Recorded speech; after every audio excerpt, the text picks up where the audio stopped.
Here it comes, cinephiles of the beautifully twisted. Today we're diving into 5 bizarre horror gems from the 60s, the kind of movies that make you question cinema, humanity, and why you just ate popcorn during that scene. If you love practical effects, strange vibes, and plots that feel like written by caffeinated ghosts, you're in the right place. Before we jump in, do me a tiny favor. Hit like, drop a comment, and subscribe so the algorithm stops haunting me at night. A sweet little caretaker tries to hold together a crumbling mansion filled with siblings who make Wednesday Addams look like a Girl Scout. These children suffer from a fictional disorder that basically turns them into homicidal toddlers as they age. Yeah, Benjamin Button would have tapped out immediately. When distant relatives show up hoping to claim the estate, dinner gets awkward fast. There's a trapdoor, a creepy dinner, and a performance from Lon Chaney Jr. that deserves hazard pay. Equal parts weird, funny, and deeply unsettling, this movie proves the 60s were determined to traumatize future generations creatively. Bats and bones and teenage monsters and horrid light. Beware, there's a full moon tonight. Bad. You were not supposed to play Spider anymore. Frankenstein, Dracula, and even the Mummy are sure to end up in somebody's tummy. We're not very formal here at Mary House. And the big black spider goes round and round. Sit round a fire with this cup of brew, a fiend and a werewolf on each side of you. Still, all I do is make a little teeny. A newlywed couple inherits a castle which is already suspicious enough, but surprise, it's occupied by Count Dracula, his extremely dramatic wife, and a butler who looks like he was born tired. The vampires refuse to leave and insist on keeping their prisoners, who are stored like discount juice boxes in the dungeon. A werewolf and a serial killer moonlighting, as the castle's servant staff also wander in because apparently everyone in this universe just needed a side gig. With zero logic and maximum camp, the movie plays like a Halloween party thrown by people who misunderstood the assignment spectacularly. And lunacy. Drop in some night. Meet the members of the household. You may even see the last of a vanishing breed.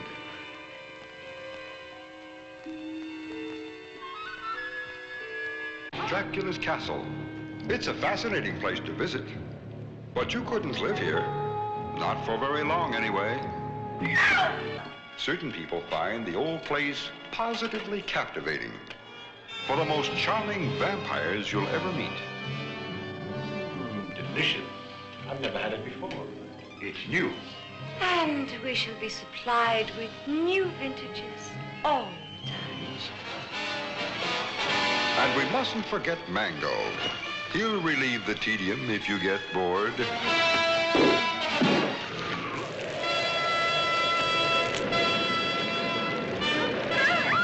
They're gone. Heard it. Dust.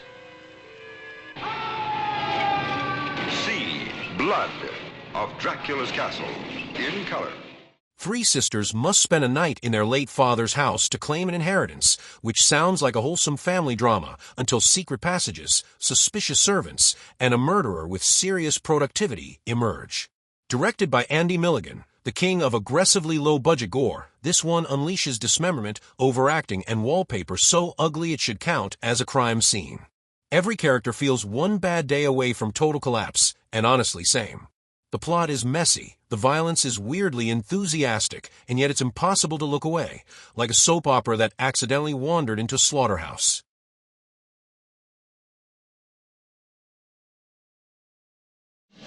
The Ghastly Ones.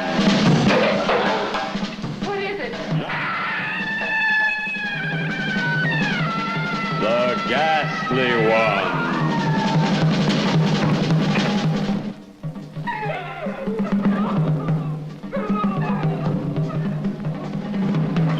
Where every room means twisted passions, till one night.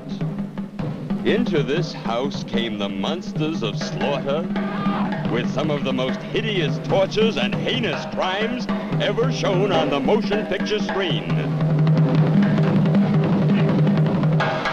rape, mutilation, and the sadistic story of human slaughter.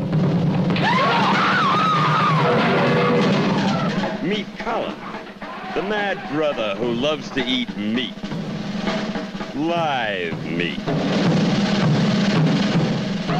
Or John, who learns the terror of the ultimate torture, but never lives to tell about it. Not for the squeamish, but an experience so sensually exciting that it will be the stomach shocker of your life.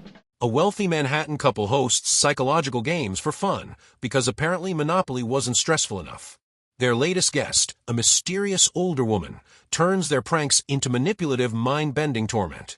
Soon the couple can't tell what's real, what's staged, or why 60s interior design looked like a hallucination.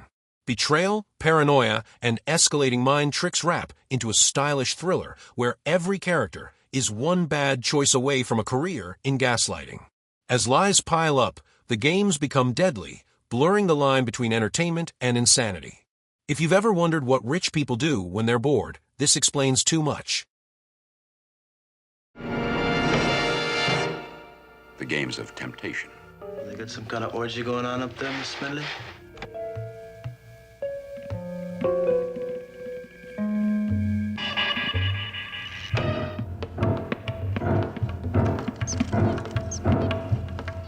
The picture that delves into the uncanny, where the normal is not, and the bizarre is.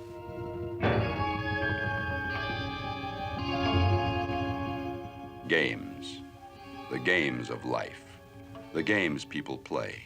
This young couple, what lay behind their exotic, bizarre, macabre games? You, really want a stranger in the house? The stranger.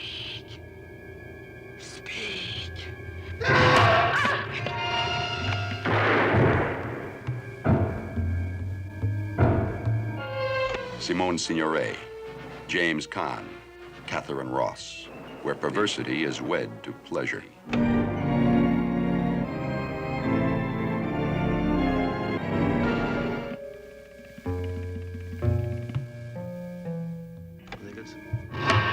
The games of infidelity. The games of death.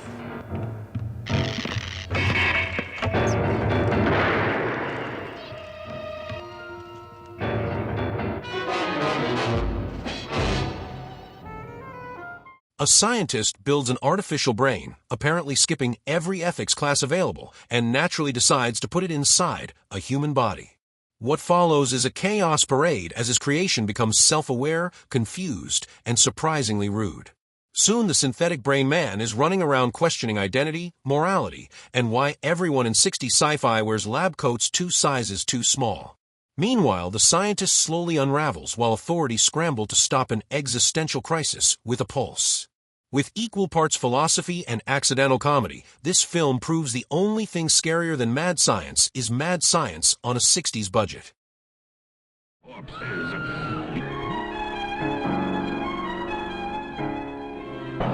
must possess the living to stay alive. The zombies rise from the deathless sleep and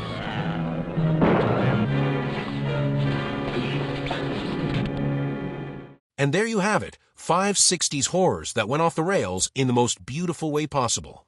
If you enjoyed this trip into cinematic madness, hit like, leave a comment with your favorite weird movie, and subscribe for more glorious retro chaos.